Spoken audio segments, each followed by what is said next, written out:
Hi, everybody. We're David Bowie. We're gonna do a show. Hey, yes. We need a word. Jeff's coming. How do we get a word? Is there a chat? Something's happening somewhere? Uh, um, if you guys Yeah, can there's hear me, Jeff. sorry, I'm having internet problems because I'm using my phone as a hotspot. But I thought I asked for one on Uh, um, the YouTube chat YouTube, has musket. YouTube type Sorry? Musket. Muskets? Yeah, musket. Yeah. musket. What is that? What's a musket? Guess we'll find out.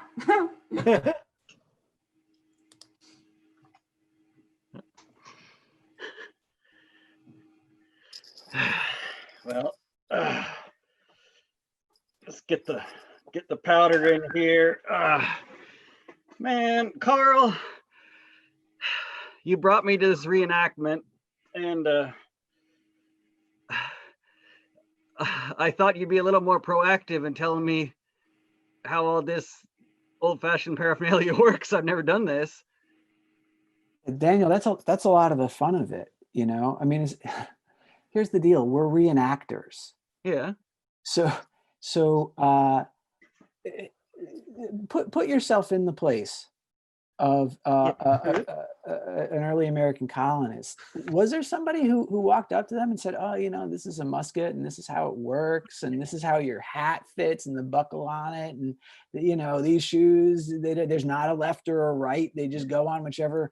Nobody has to introduce you to the Carl, you know it. know I can handle that much of it. When we did the French Revolution, right? You dove right in. I dove right in, and right now we're not doing it yet. I'm asking about the props. I'm asking you as another actor before we're on stage, as it were. How do you work this? How do I pack this rifle? Like Daniel, here's your answer, my friend. Okay. Just be the guy. Yeah. Just be the guy. The guy knows how the rifle works. Just be the guy. Just be the guy. All right. That's a little nutty, but all right. I'll just be the guy. I'm just the colonist. All right.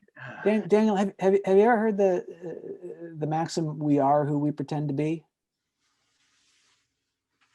You familiar with that? Sounds like an acting kind of thing or something. I didn't know of it as a maximum, but I mean, it's an acting thing. It's a life thing. Yeah, we are who we pretend to be. You go around all day, you pretend to be an asshole. Guess what? You're an asshole.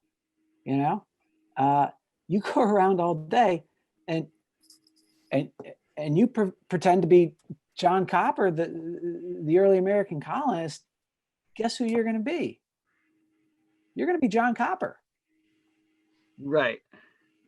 Okay, well, that's all good, but I know that the fans are going to be here soon, and here I just need to take my insulin, get my shot ready.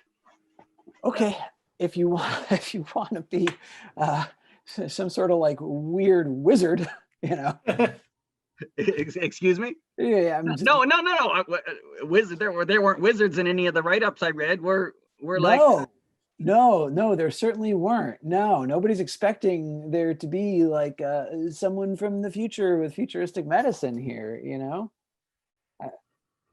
You don't want me to take my meds? Yeah, Daniel, would John Copper inject himself before going into battle? I mean, he wouldn't do that, right? So you don't want me to take it? You want me to risk having one of those those sugar crazy things or whatever? That's what a diabetic would do. That's what a diabetic in early colonial America would do. Yeah, we are who we pretend to be, you know? Yeah, listen, I'm not a surgeon. You're not a surgeon. I am now. You're not a surgeon. You operated on my son. Yeah, and he's fine, right? He's doing great. Why did I get to do that? Because I started acting like a surgeon. I started dressing like a surgeon. I started reading surgeon books. I started driving like a surgeon. I'm a surgeon. Oh, okay. Hey, Dr. Dave, my I've got some really bad pain in my stomach. I think my appendix is doing a thing, and I need it removed, Okay. All right. which is why I came to the emergency room. Yeah. I mean, we got a couple options on the table. So let me just lay this out for you. From the sound of it, from what you're saying, it sounds like you are someone who has a ruptured appendix. It sounds bad. It does. It sounds very bad indeed. Okay. Yeah. It sounds potentially life-threatening. So Ooh, I would say you've got, yeah. I mean, I don't want to sugarcoat it. I would say you've got sort of three options on the table. Number one, we could get you in the back stat. I could scrub in. We'd go ahead and get that appendix out of you. Okay, Okay. that's option number one. Option number two, you could go ahead and pretend to be somebody whose appendix is 100% fine. what? Okay. See how that goes. It might, if you pretend it, you will be it. Yeah, we are who we pretend to be. So if you're somebody who's got a healthy appendix, I could tell by your face you're not in love with that option. No, I'm not. I don't, like, I'm in a lot of pain. I can't just ignore this. Okay, all right, that's fair. That's totally fair. Like I said, we've got, I just want to give you all your options. I want to lay everything on the table. Third option Okay. is we got some extra scrubs in the back. You could scrub in and you could get that puppy out yourself. I'm sorry, what? I mean, you'd have to put yourself in a surgeon frame of mind. You'd have to go ahead and pretend to be a surgeon and go ahead and remove your own No, appendix. and cut into myself? Or is Yeah. that what you're suggesting? I do surgery on myself? That's one of your options. I'm not suggesting any of these. I just want to lay it all out there. I want to let you know we've got three good options on the table, but we probably have to decide sooner rather than later. Okay, I think I'm gonna go with option number one. I would like a surgery done by someone who's a trained surgeon. I'm a social worker. I don't know how to do that. Okay, well, I mean, I work at the Foot Locker. I'm sorry, what? I work at the Foot Locker. I'm You work assistant at the manager Foot at the Foot Locker? Locker in the mall. Yeah, on You the second work at floor of the mall. What the fuck are you doing in an emergency room? Well, I've pretended to be a surgeon, and I've done a number of very successful surgeries. So I am in fact now I'm a Okay, surgeon. I wouldn't say I was a trained surgeon. I didn't really pretend that part. Can I talk to a real doctor? Oh no, that hurts. That's Look, Bethany, I have to talk to you. Girl, you know I love you. We've been BFFs for like 4 years, right? 4 years? Yeah, 4 years. Like, PFS. totally. And like, you're my number one go-to girl. But like, look, people have been talking, and like everyone knows that you're not a social worker. So it's like really weird when you go around saying I'm a social worker to literally everyone you talk to. Carly, I know I'm not a social worker, and I keep saying I'm a social worker. It's just because I literally don't really. said social worker twice in the last sentence that you said. Twice. Do you realize that? I feel like there's not very much interesting about me, so I have to make things up so that people like me. I totally agree with you. And like, I feel that, you know what I mean? Like, I mean, I tell people that I'm a Cancer because, you know, I think that it'll make people understand me a little bit more, I guess. But the fact of the matter is that I am a Cancer and you're not a social worker. See the difference? Carly, I do have a job that's very social. So I'm very social while I'm working. Yeah, but like being like a Rite Aid person is not the same as being a social worker. My mom's friend is a social worker and she said that her job is really hard. Your job's not that hard. I have a confession actually. I don't even work at the Rite Aid. Are you serious? I don't work at the Rite Aid. I walked in one day, I took one of their polos, well, because I saw this surgeon who said I could just pretend to be anything and it would work out. So I took his advice, and I mean, no one's questioned it. And I have some very Stephanie, I'm interesting going to stop stories you to right tell about there. myself.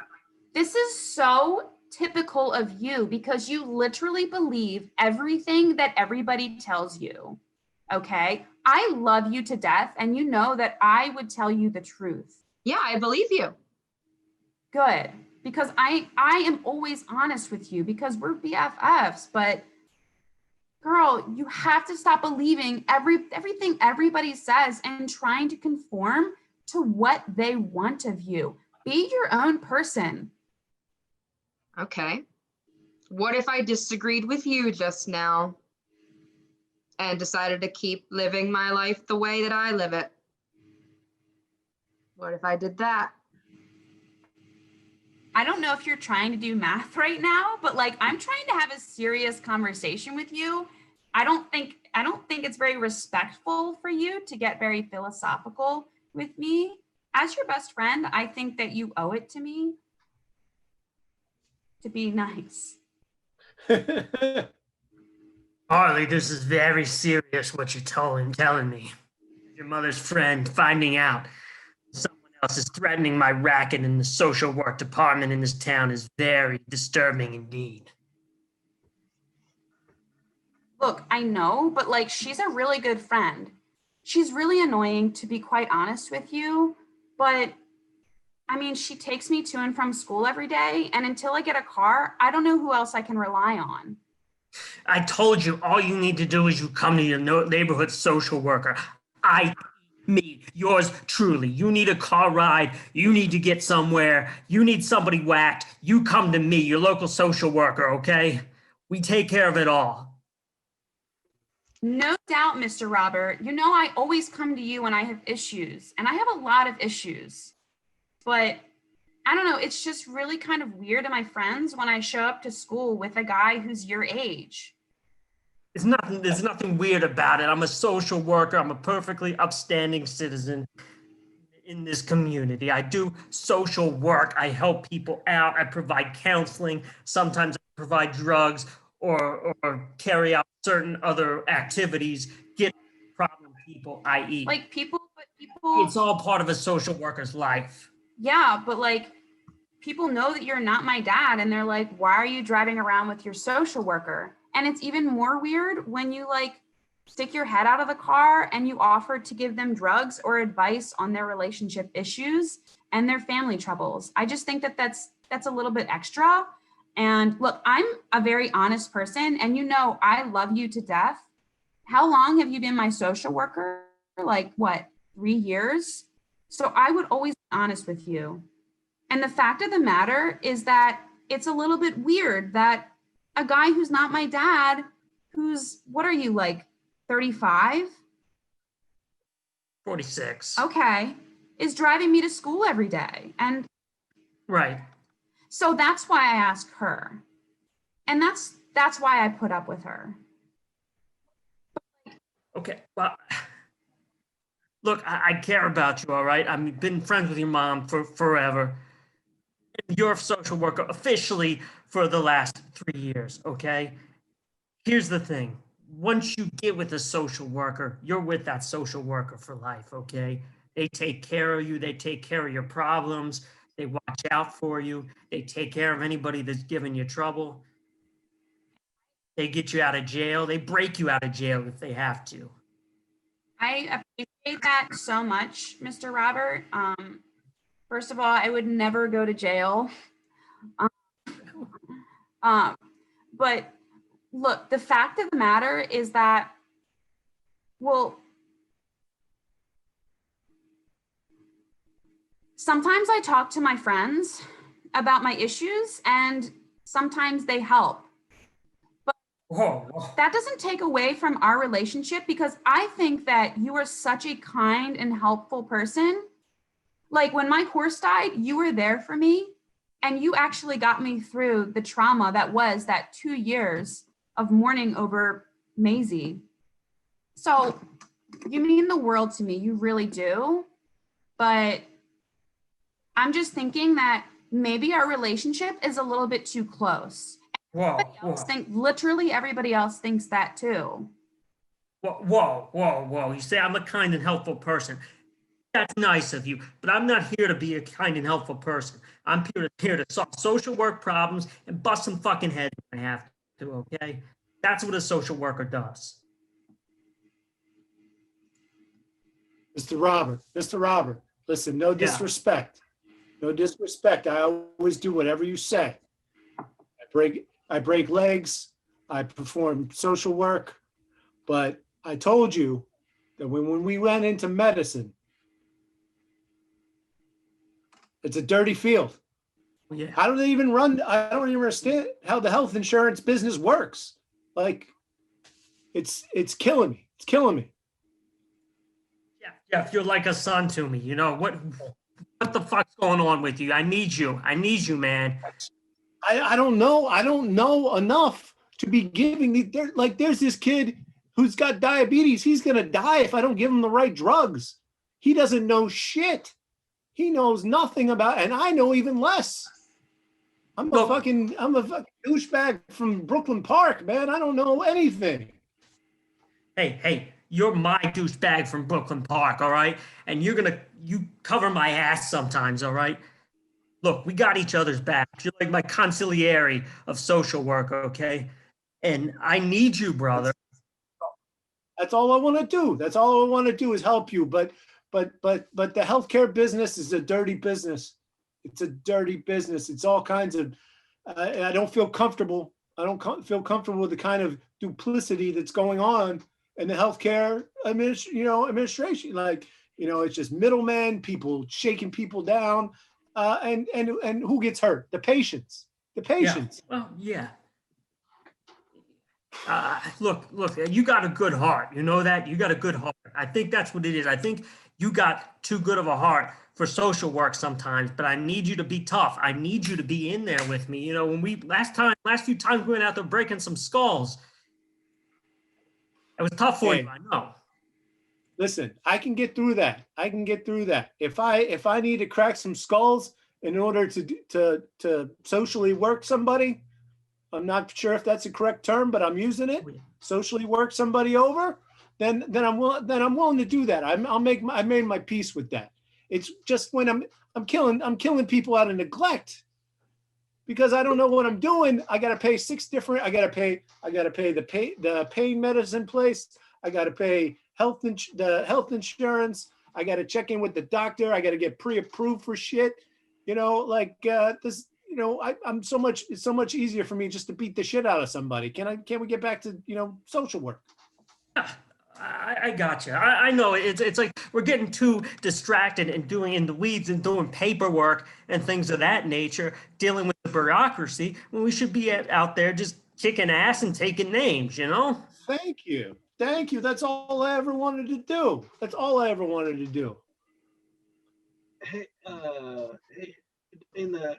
my name's Dan. I'm in the tanning bed next to you. So What's going on, man? How you doing? I'm doing good. What's your name again? My name's Jeff. I believe my name. Yeah, my name's Jeff. All right, Jeff. Yeah. Well, I heard you on the phone and you were talking about you were talking about diabetes, and I'm in this dilemma. Hey, no, I heard you talk about diabetes.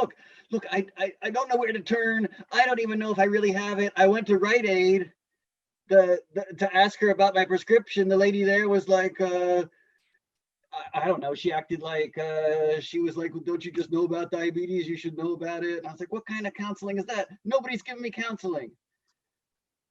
Listen, Dan, is it Danny? I'm gonna call you Danny. Yeah. Danny, don't get me started. I mean, seriously, don't get me started. Look, nothing's going my way. Nothing's going my the last thing you want to do is involve yourself in the U.S. healthcare situation if nothing's going your way, my friend.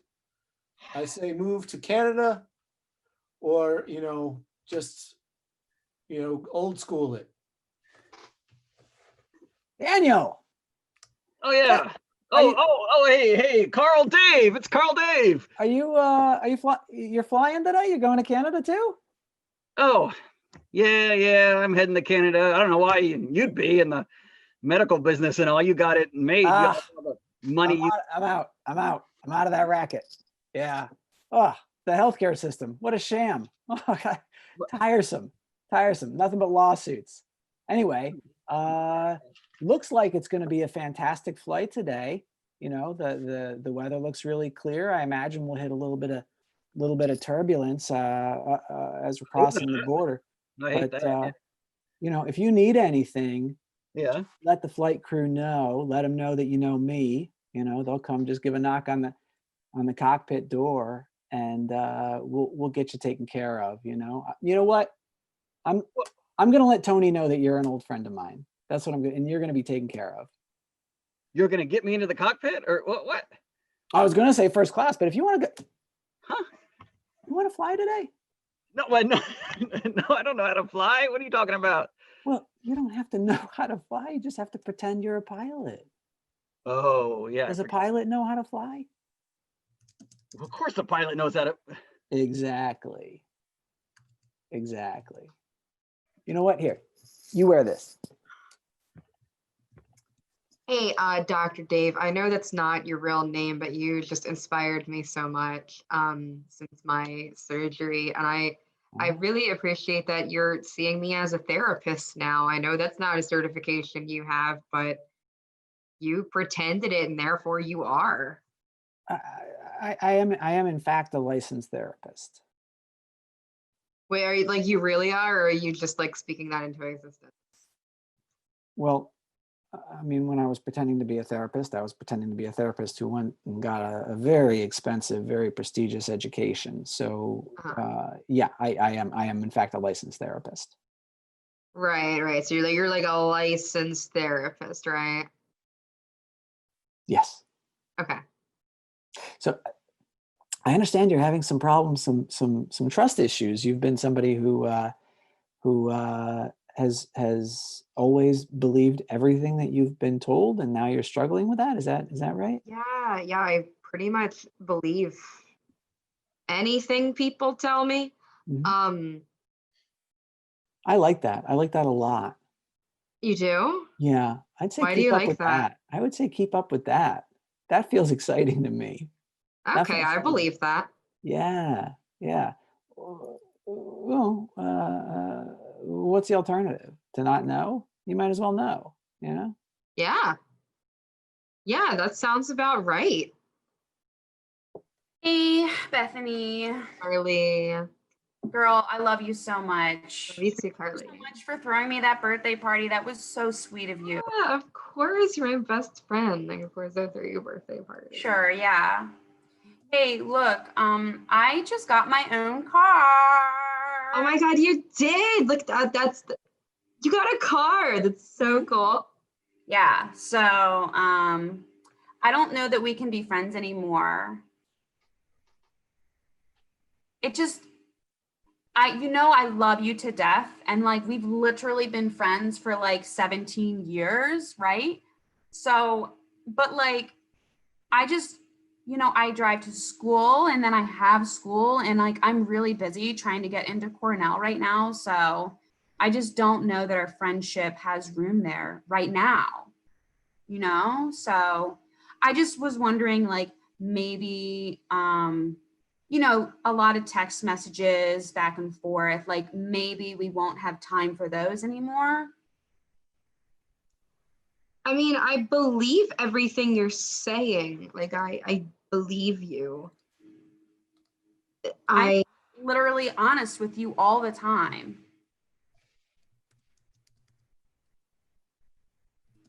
Yeah, I mean, I'm sure I haven't like seen your new car, but like I believe it's there. And I don't know for sure that you don't have time to text me, but like I believe you when you tell me that.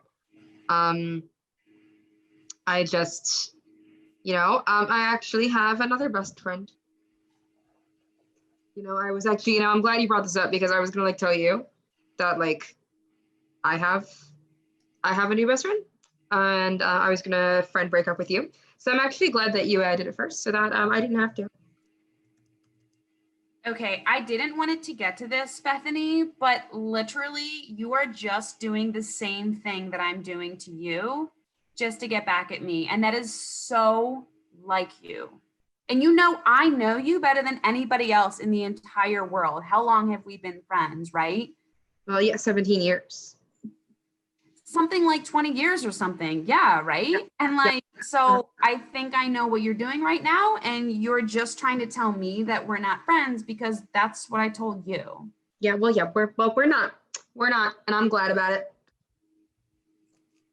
Yeah, so anyway, yeah, she was telling the truth. Bethany is my new best friend. Okay. Yeah, because you didn't want me to be your social worker anymore, okay? So now we're best friends, all right? She was the pretend social worker, and now we're buddies, all right? Okay. How does that make you feel? Honestly, I feel a little bit validated because I literally predicted that this would happen. And in fact, I feel like I told both of you that eventually you would be friends, right? You told me that, no, I don't think you told me that. You did not tell me that. One of our sessions, That just, I figured- told you that I figured think that you out. would be really good Okay. friends with Bethany, and I wouldn't be surprised if you two went behind my back and became friends. But honestly, Mr. Robert, that's fine. Jesus. You did tell me that. Don't take this the wrong way. I mean, you know that I love you. And how long have we known each other? Like 25 years or something? But like, I'm sorry, but I don't really need to talk to a social worker anymore. I'm great. You saw this coming from a mile away, me and Bethany being friends. I'm the social worker. I'm supposed to see these things and diagnose these things and figure out these things. Jesus Christ, am I living a lie? Am I not really a good social Well, I worker? just like literally have to point out that you and Bethany are both living a lie of being social workers. Nice to know you. Mr. Robert, listen, I need to speak to you. Just let me get it out and then, let the chips fall where they may. Your wife, Mrs. Robert, came to me for a little social work. We got to talking. She told me things. She told me so many things that'll never get out of my head. There was some friction there, some back and forth. But eventually I was able to calm things down. And she got to the heart of the matter. And through some of the connections that we've made in the drug cartel that is the National Health Insurance, it's actually quite easy to procure, but just the blue pills. Right. Oh, yeah. Here you go. Yeah. Take it in good health, my friend. Thank you. I appreciate. Look. I realized I came to a bit of a reckoning recently. I realized that social work was my excuse. I really just wanted to commit crimes and sell drugs and break kneecaps. It's so simple. I didn't really social work. Well, I mean, who could have seen that we could not meld the worlds of social work and low level douchebag criminals. Right. Well, Jeff, thanks for meeting me in this bar. I just, I've been missing you. I went to Canada, but like, I'm back here in Brooklyn Park. I mean, when I just couldn't forget you in that tanning booth, and our skin, both of us so tan, and I just feel a connection to you. I always say once you have a deep conversation in a tanning bed, friends for life. Friends for life. We have David Bowie. Show, we're David Bowie. Bye.